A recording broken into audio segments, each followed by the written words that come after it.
Et si tu transformais tes plaintes en prière? Tu t'es rendu compte que tu as passé plus de temps à te plaindre qu'à prier. Et tu n'as pas remarqué que la situation ne fait que s'empirer.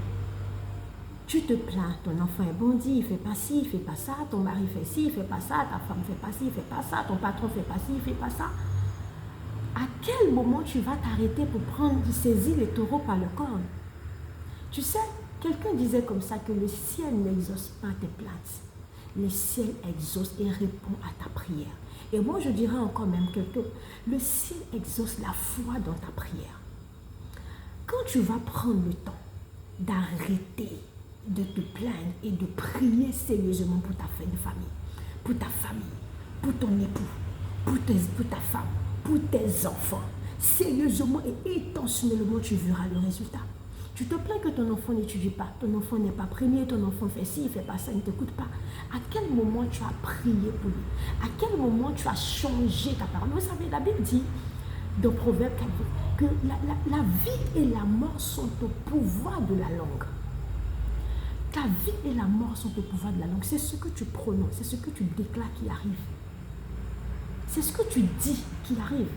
Le monde a été créé par la parole. Dieu a dit, il a dit, faisons l'homme à notre image. Mais avant, il dit que la lumière soit. Il a déclaré. Il a dit des choses.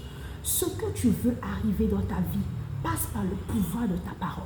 La vie de famille que tu veux vivre passe par le pouvoir, par le décret qui sort de ta bouche. Tu veux avoir des enfants épanouis, tu veux avoir des enfants sages, intelligents, concentrés, qui aiment le Seigneur, qui s'attachent aux choses de Dieu. Commence par déclarer, commence à appeler à l'existence ce qui n'existe pas.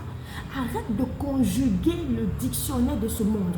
Arrête de conjuguer le dictionnaire de tes souffrances, de tes problèmes émotionnels ou de tes problèmes conjugaux et familiaux. Utilise l'arme que le Seigneur t'a donnée, qui est la parole. Déclare que les choses vont changer dans ta vie. C'est parce que tu ne parles pas que tu ne vois rien se produire. C'est parce que tu ne déclares pas que tu subis la vie. Dieu ne t'a pas appelé à subir la vie. Dieu t'a appelé à bâtir, à manger les meilleurs fruits des nations, à manger les meilleurs fruits. Tu sais, la Bible renferme tellement de promesses pour ta vie, pour ta famille. Et que ce n'est pas pour ton voisin seulement, c'est aussi pour toi. Donc arrête un tant soit peu d'envier ce que les autres font. Va demander les conseils et utilise la parole de Dieu pour avoir certaines choses. La vie et la mort sont au pouvoir de la langue. Quiconque l'aime en mangera les fruits. Le bonheur familial que tu désires dépend de ta proclamation. La vie de couple que tu désires dépend de ta proclamation et s'ensuit les actions que tu vas faire pour être aligné. Alors aujourd'hui, j'aimerais t'encourager à arrêter un temps soit peu de te plaindre. Arrête de gaspiller ton énergie dans les plaintes et change de stratégie, change de vocabulaire. Commence à déclarer la vie de Dieu dans ton foyer. Ça ne va pas, mais ne t'aligne pas sur les réalités physiques.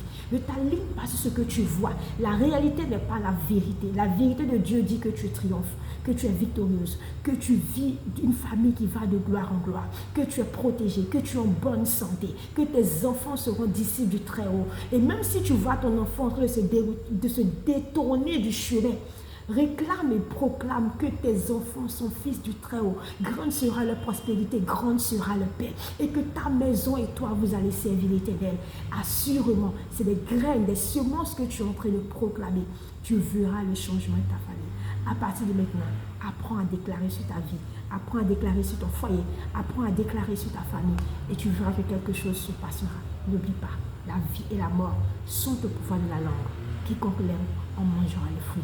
Ensemble, nous devons bâtir des familles unies, épanouies et restaurer en Christ qui accomplit le destinée. Prends soin de toi et de ta famille. Dieu te bénisse. Shalom.